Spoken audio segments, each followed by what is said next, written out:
The follow-up is simple. Ask a question, listen to the answer, then follow up. I'm your host, Noah Kozlov. Enjoy.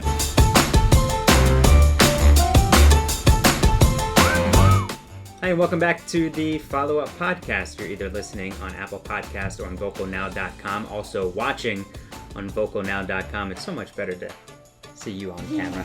I'm Noah. She is my co-host and soon-to-be first-grade daughter, Eden. And if you go back and listen to or watch an episode from the middle of July, we talked about going back to school and what it might be like. You're a New York City public school student, so as we record this, just a few hours ago, they announced that you would be going back to school in some form. So recommend people going back and listening to a soon-to-be first grader's thoughts. Every Monday is a new episode, and it is always Eden's choice of topic. So what do we have today? Since I'm learning how to read more and more, we want to talk about how hard it is to learn the English language. Yeah, it is crazy. It is so hard. Yeah, there are so many rules. Yes. And so many exceptions to those rules. Yes. And I don't think I ever truly realized it until starting to really teach you and be such a big part of remote learning during kindergarten. So when you started kindergarten last year, your teacher, Miss Amy, who we interviewed on a previous episode of the Follow-Up, told all of us in a room, your child will be a reader by the end of the year. And Mom and I looked at each other like, what do you mean? I go, what kind of reader? And she's going to be reading books? And you are a reader and a great one. So let's start with what books you like to read. I like to read series books. I like to read, there was a series that I read. It was called Under the Sea Mystery Club. That was a good one. I like that one. That was on a website called Epic that was offered through school, which was really nice. Subscriptions for the school year, and then in the summer it's been like you get like 2 hours a week. Right, 2 free hours of reading. That's pretty good. Yeah, it's really good. So right, undersea mysteries. They're always problem solving. Mm-hmm. And what else on Epic? I like Nellie Neckcraft. I like that too. She is a kid reporter. Mm-hmm. And she tries to get the biggest stories so she can be on the front page of the big city, big news. And it's like a race. So she tries to get it before other newspaper gets it. Yeah, and she always finds herself in these historic situations. And it's all told through Paul Bunyan, but she meets Lewis and Clark, and she meets George Washington, and they're waiting in line for the new iPhone. It's pretty entertaining. Yeah. How about the books that we read to you? So Mom and I always said, every single night and every single day of your life, we are going to read to you, and we've done that every single day of your life. What books do you like reading now that we read to you at night? I liked Cam Jansen.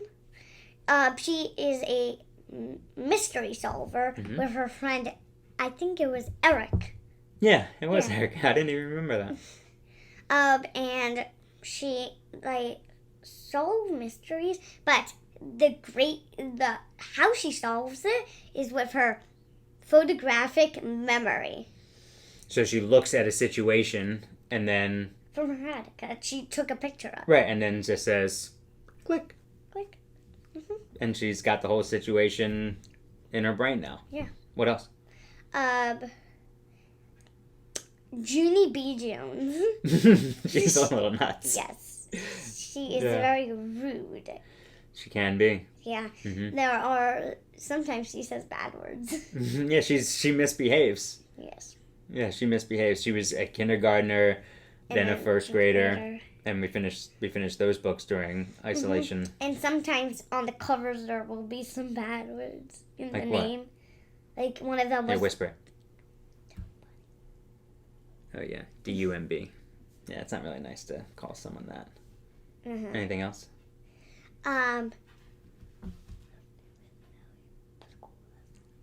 Right, S-T-U-P-I-D. Yeah, Yeah, not good either. Yeah. Not good either. But I'm just glad that at this point in your life that you consider those bad words. Mm-hmm.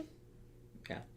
So as you've tried to learn how to read and now starting to read with more emotion based on punctuation and the situations. Quotes. Right, quotes, someone saying something. What were some of those things that Miss Amy talked to you during kindergarten, talked to your class about different powers that taught you how to read? Pointer power. This was in school. Mm-hmm. So one day I'm not sure, like a night or something, she took pipe cleaners, cut a little part of it, Mm-hmm. and then took like the top or took another piece of the pipe, the same color, Mm-hmm. and made like a kind of Like a wand? no, it was maybe like a 3/4 of a circle.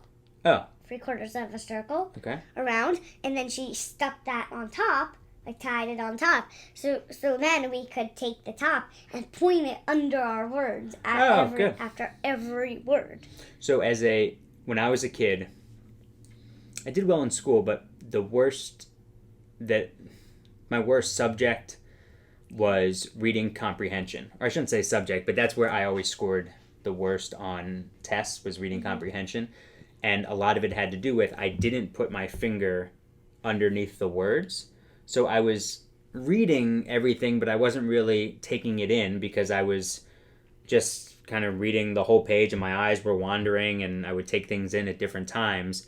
And then at the end, when you had to ask me questions about it, I could tell you some things about it, but not enough to be that great at reading comprehension.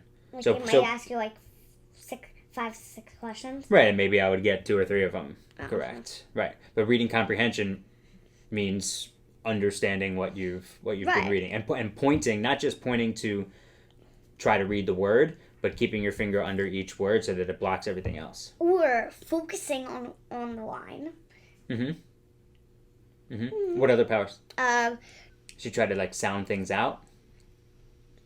there was a Yeah, sounding out, I think, was one of them. I'm not sure. But I do remember them talking about persistence and just trying and trying and trying and just not giving up on the word, trying to look at the picture, trying to think of the scene, what might work here, does that sound right, everything. And persistence is really important in learning. And we also did partner reading, where you would, and there are strategies for that. Partner reading is where you have a reading partner, and that's the person you turn and talk with. Oh, nice. And you read together.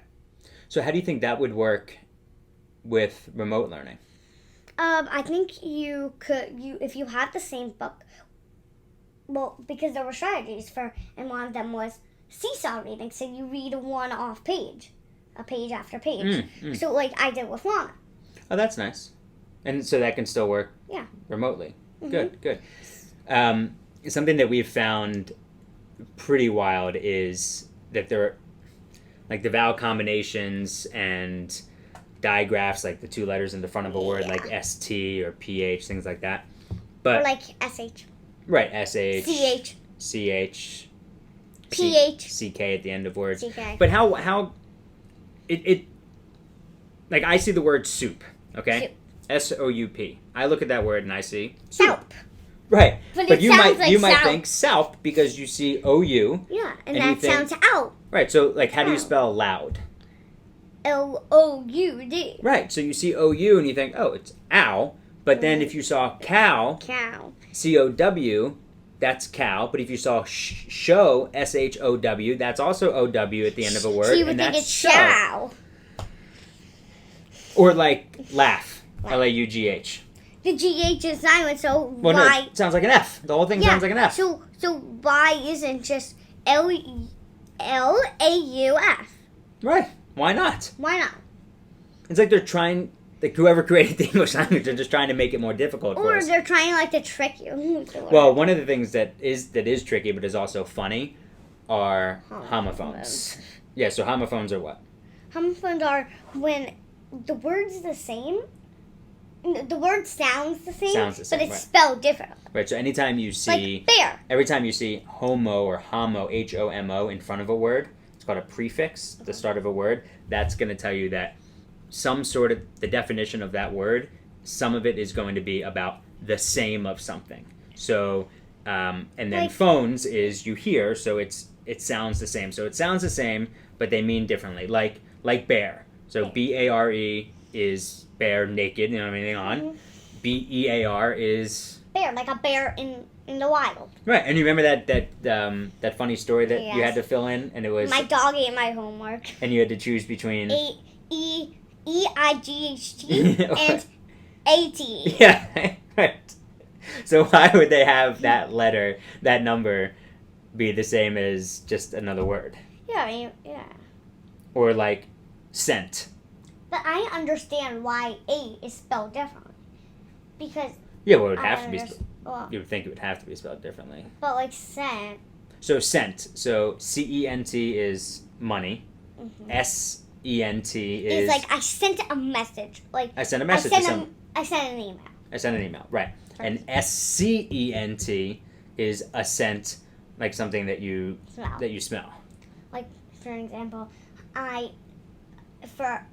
what the scent means is like I smell a piece of basil. Like your scent. Yeah, is sure. smelling that. Or you walk into the bathroom, you say that scent is horrific. Mhm. Someone please spray something. But I think that's one of the reasons why when you guys had snap words this year, and I remember Mom and I learning a lot about this when you were really little about just putting things on flashcards and just showing you words all the time, just words that of things that were around the apartment. And so like the word the is like a snap word, so you just have to look at it and know THE, the number 2, TWO. That doesn't make any sense. Yeah, but then there's two. Like I agree. Like yeah, I also have that. Instead of using also, you do TOO, and then another one is like two. Yeah, two. There's two. TO. TO. And then it's just TO. TWO is the number. But so there are certain snap words that your just have to know. teacher would send home that like, hey, they might not follow the rules, but you've got to know it Like 8. just by looking at it. The number 8. Right, the numbers are good examples too. 6. So what do you think? 6, yeah, but 6 makes sense to me. Yeah. SIX makes sense to me. What do you? But the number 1, 1 does not make sense. ONE, like if you won the game, that I get that.